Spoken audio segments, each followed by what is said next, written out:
पृथ्वी ग्रह। कमरे के पंखे की हवा से उड़ रही उस सुनहरी लट से वीर की निगाहें हट नहीं रही थीं। उस लट के पीछे से झांक रही वो काली पड़ी आंखें, सुर्ख गुलाबी होंठ और वो सोने सी चमकती त्वचा को निहारता हुआ वीर मानो भरी क्लास में पीरियड शुरू होने से पहले वाला शोर भी सुन नहीं पा रहा था।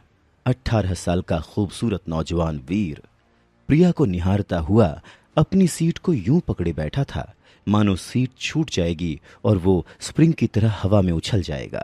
उसके दिल की धड़कनें टीवी पर आने वाले म्यूचुअल फंड के ऐड की तरह पर्राटेदार चल रही थीं, मानो कह रही हों, romantic relationship are subject to social risk, please read the girl carefully before proposing.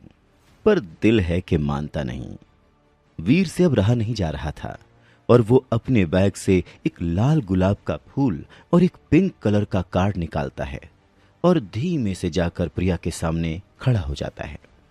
ये देखकर पूरी क्लास ऐसे शांत हो जाती है जैसे कोई टीचर आ गया हो। वीर हिम्मत जुटाकर प्रिया की तरफ गुलाब का फूल बढ़ा देता है और कह ही डालता है, आई लव यू प्रिया। प्रिया आव देखती है नताब और वीर को एक धक्का देकर दांत भींचते हुए धीमी आवाज में कहती है, शट अप, पीछे देख। वीर को बहुत अजीब लगता है। वो प्यार में आगे बढ़ना चाहता है और माशूका कह रही है कि पीछे देख। वो सोच ही रहा होता है कि तभी एक भारी आवाज से उसका ध्यान पीछे जाता है। ओ हीरो, आशिक आवारा, चल सीट पर बैठ जा, रिजल्ट अनाउंस करना है। अब वीर को एहसास होता है कि क्लास सच में टीचर को देखकर शांत हुई थी। भाई पोपट होने की भी कोई हद होती है। उस टीचर की ऐसी दहाड़ सुनकर जान चली जाए, ये आशिकी भला क्या चीज है। वीर धड़ाम से वहीं पर बैठ जाता है। क्लास में सभी बच्चे पास हो गए हैं सिवाय एक को छोड़कर। वीर रहे जा। मैथ्स टीचर की ये दूसरी दहाड़ सचमुच जानलेवा थी। सभी हंस पड़ते हैं, प्रिया भी। वीर के सपनों का जहाज उसके एम्बैरेसमेंट के समंदर में डूबता सा फील हो रहा था। उसे क्या पता था कि जिंदगी के कागज पर वो किस्मत की कलम से जो लव लेटर लिखने वाला था उसे मैथ्स के इक्वेशन खराब कर देंगे। इस रिजल्ट के अनाउंसमेंट की इससे बुरी टाइमिंग और नहीं हो सकती थी। बेचारा वीर, उसे तो लग रहा था कि पूरी क्लास में प्रिया ही सबसे ज्यादा उस पर हंस रही थी। तभी मैथ्स टीचर आके बिल्कुल वीर के सिर पर खड़ा हो जाता है और एक पेपर उसके सामने पटक कर कहता है, कल मुझे इस परफॉर्मेंस रिपोर्ट पर तुम्हारे पेरेंट्स के साइन चाहिए, समझ गए? लंठ कहीं का। फिर एक ठहाका लगता है और उसमें फिर से सबसे तेज आवाज प्रिया की ही सुनाई देती है, लंठ कहीं का। प्रिया की हंसी जो वीर के मन के गार्डन में फूल खिला देती थी, वही हंसी आज उसके दिल के झोपड़े में आग लगा रही थी। वीर अब बर्दाश्त नहीं कर पा रहा था और वो उठ के क्लास से बाहर चला जाता है। बेचारा वीर, इतनी समस्याएं तो टीवी सीरियल वाली डेली सोप की हीरोइन को भी कभी नहीं होती जितनी उसको आज हो गई थी।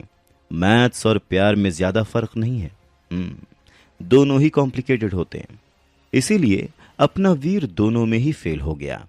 अब पेरेंट्स से रिपोर्ट कार्ड साइन भी करवाना है।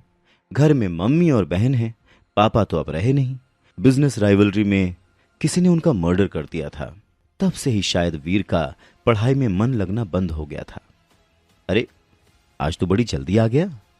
वीर ने एक टांग घर के अंदर डाली ही थी कि मां ने गोली की तरह सवाल दाग दिया, जैसे वीर दहलीज नहीं देश का बॉर्डर क्रॉस कर रहा हो। वीर भी तैयार था। उसने काउंटर फायर किया, अरे मम्मी जानती हो आज क्या हुआ है? मम्मी हड़बड़ा गई कि आखिर ऐसा क्या हो गया। इससे पहले वो कुछ पूछती वीर बोल पड़ा, अरे बवाल हो गया है मम्मी, बवाल। कॉलेज में वो जो हमारे मैथ्स टीचर है ना, उन्हें कुछ गुंडे पीटने आ गए। मम्मी की चिंता की लकीरें और गहरी हो गईं। वीर फिर बोला, सब कह रहे थे किसी औरत से चक्कर है उनका। अरे पर वो तो शादीशुदा है ना, अच्छे आदमी है भाई। मां ने चिंता जताई। अरे वही तो मां, तुम तो सब जानती हो उनके बारे में। वेरी गुड, अब इस पेपर पर साइन कर दो। वीर ने चाल चली। क्या इस पेपर में? माँ ने पूछा। मैथ्स टीचर का कैरेक्टर सर्टिफिकेट है माँ। ये सभी बच्चों को और उनके पेरेंट्स को साइन करवा के देना है सर को, वरना डीन सर हमारे जो है ना, वो मैथ्स टीचर को जॉब से निकाल देंगे। वीर ये बोलकर मम्मी को ध्यान से देखने लगा कि उसका पैंतरा काम करता है या नहीं, पर हर बार की तरह आज भी काम कर ही गया। मम्मी ने झट से पेपर पर साइन कर दिया। पेपर पर साइन मिलते ही वीर ऐसे गायब हुआ जैसे माइथो सीरीज में काम होने के बाद नारद मुनि गायब होते हैं। चलो, एक प्रॉब्लम तो निपटी। वीर राहत की सांस लेता हुआ अपने कमरे के बिस्तर पर निढाल होकर गिरता है। वीर का कमरा देखकर ऐसा लग रहा था जैसे वर्ल्ड वॉर 2 इसी कमरे में लड़ी गई थी। मम्मी और बहन को इस कमरे में आने की सख्त मनाही थी, इसीलिए कोई कमरा साफ भी नहीं कर पाता था। वीर ने अपने कान में ईयरफोन्स डाले और हेवी इलेक्ट्रॉनिक म्यूजिक लगा लिया।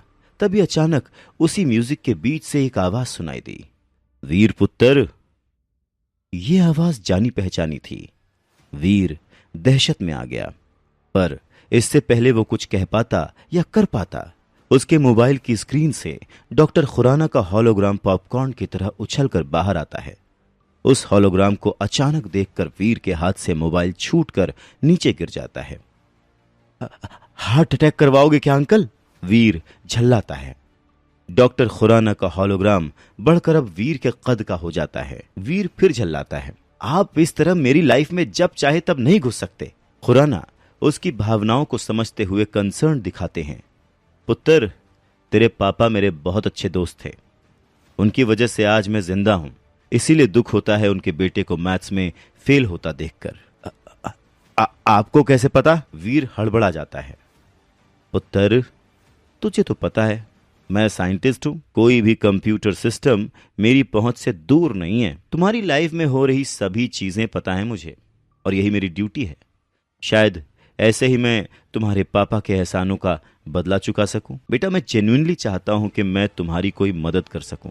तुम चाहो तो मैं तुम्हें मैथ्स पढ़ा सकता हूं ताकि तुम फेल ना हो। डॉक्टर खुराना ने वीर को दिल की बात बताई, पर 18 साल के वीर के लिए इन बातों का कोई मतलब नहीं था। इस उम्र में ज्ञान नहीं, फ्रीडम चाहिए होती है।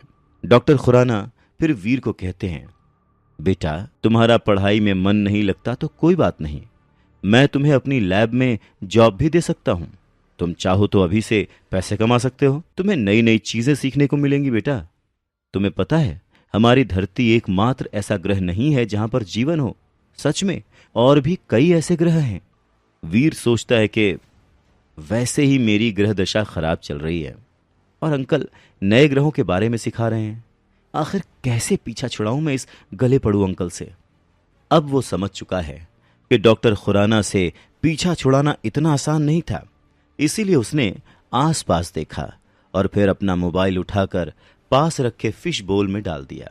गुड़गुड़ करते मोबाइल के साथ डॉक्टर खुराना का हॉलोग्राम भी बंद हो गया। वीर ने अपने दोनों हाथों को ऐसे झटका जैसे कोई मुसीबत टल गई हो, पर आज फिर से वीर को मोबाइल टेबल लैंप के नीचे सुखाना पड़ेगा। दूसरे दिन दोस्तों की आवाज से वीर की नींद खुलती है और वीर को रियलाइज होता है कि वो आज फिर से कॉलेज के लिए लेट हो चुका है। फटाफट से तैयार होकर वो नीचे आता है। माँ रोज की तरह ब्रेकफास्ट लेकर खड़ी है, जो भागता हुआ वीर झट से उठाता है और आगे बढ़ जाता है। तभी मम्मी पीछे से आवाज देकर उसे रोकती हैं। वीर के पास ज्यादा समय नहीं है, पर वो रुकता है। बेटा, तुम्हारे पापा को गए हुए आज पूरा 1 साल हो गया है। मां के मुंह से यह सुनकर वीर थोड़ा गंभीर हो जाता है। मां आगे कहती है, मैं समझती हूं तुम अभी तक इस सदमे से बाहर नहीं निकले हो, पर बेटा पढ़ाई पर ध्यान नहीं दोगे तो तुम्हारी मुसीबतें और बढ़ सकती हैं। आखिर तुम्हें ही इस घर का सहारा बनना है बेटा। यह सब सुनकर वीर बहुत इरिटेट होता है, पर हां में सर हिला देता है। तभी मां अपने हाथ में दबाए 500 के 2 नोट निकालकर वीर के हाथ में रखते हुए ये कहती है कि वो जाके कॉम्प्लीमेंट्री का एग्जाम दे दे ताकि उसका साल खराब ना हो, और वो पीछे पलटकर चली जाती है। ये सुनकर वीर हक्का बक्का रह जाता है। उसे एहसास हो गया था कि मां को उसके फेल होने के बारे में पता चल चुका है। तब भी मम्मी ने इस बारे में कुछ नहीं कहा। फिर वीर भी घर के बाहर की तरफ बढ़ जाता है। पापा की मौत के बाद वीर का पढ़ाई में मन लगना बिल्कुल बंद हो चुका था। वो बस रियलिटी से दूर रहना चाहता था। इसीलिए कॉम्प्लीमेंट्री एग्जाम के लिए मिले पैसों से वो दोस्तों के साथ फिल्म देखने चला जाता है। पूरे दिन कॉलेज छोड़कर मम्मी से मिले पैसों से मस्ती करने के बाद वीर के दोस्त वीर को घर छोड़ने आते हैं। घर के बाहर खड़े 3 लोग वीर की मम्मी पर चिल्ला रहे हैं। सारे दोस्त ये देखकर हैरान हो जाते हैं, लेकिन वीर को एहसास हो गया था कि आज फिर उसकी बुआ और चाचा उसकी मां से प्रॉपर्टी को लेकर लड़ाई करने आई हैं। वीर दोस्तों के सामने एम्बैरेस्ड फील करने लगता है। प्रेरणा, आखिर तुम चाहती क्या हो? ये घर हमारे माता पिता का है और मेरा और मेरे भाइयों का इस पर बराबर का हक है। अब जब विहान भैया नहीं रहे तो हम उनकी पत्नी और बच्चों को परेशान नहीं करना चाहते। घर बेचने के बाद उनका जो भी हिस्सा बनेगा वो हम तुम लोगों को दे देंगे। लेकिन अगर तुम ये पूरी हवेली हड़पने की फिराक में हो तो हम ऐसा कभी नहीं होने देंगे, वीर की बुआ चिल्लाती है। तभी वीर के चाचा भी लपक पड़ते हैं। हाँ, या तो फिर हमें इस घर की कीमत के हिसाब से 3 करोड़ रुपए दे दो, या ये घर खाली करो ताकि हम इसे बेचकर पैसे आपस में बांट सकें। वीर की मम्मी और बहन सहमी हुई थीं। बहन तो मां को पकड़कर रोए जा रही थी। 3 करोड़ रुपए मैं कहां से लाऊंगी भाई साहब? वीर के पापा के जाने के बाद जो हमारी हालत है वो आप सबसे छुपी नहीं है, वीर की मम्मी ने गिड़गिड़ाते हुए कहा। यह सुनकर वीर के दोस्त वीर की तरफ देखने लगे। वीर को लगा जैसे उसकी इमेज का बंटाधार हो रहा है। अगर अभी उसने कुछ नहीं किया तो यहां भी लुटिया डूबी समझो। तभी वीर अब उस लड़ाई में कूद पड़ता है। आप लोगों की हिम्मत कैसे हुई ऐसे मेरे घर पर मेरी मां को आके धमकी देने की? वीर को ऐसे गुस्से में चिल्लाते देख सब हैरान रह जाते हैं। आप लोगों को शर्म नहीं आती? मेरे पापा ने आप लोगों की कितनी मदद की है। आप सबके फैमिली बिजनेस को अकेले बचाया है उस स्टार ग्रुप से, और स्टार ग्रुप से दुश्मनी की वजह से ही उनकी जान चली गई। अब उनके जाने के बाद आप लोग उनके परिवार को परेशान करने आते हैं। मम्मी उसे रोकने की कोशिश करती है। अब बेटा तू शांत हो जा। पर वीर का गुस्सा अब दहलीज पार कर चुका था। ए बच्चू, बिजनेस का छोड़ और इस घर की बात कर। यह घर हमारे फादर का है जिसमें हम सब भाई बहनों का बराबर का हिस्सा है। बड़े चाचा फुफकारे, अगर हमें इसमें हिस्सा नहीं मिला तो हम कोर्ट में जाएंगे, वरना बोल अपनी मां से कहीं से लाकर हमें 3 करोड़ रुपए दे दे। चुप। मां से क्यों बोलूं?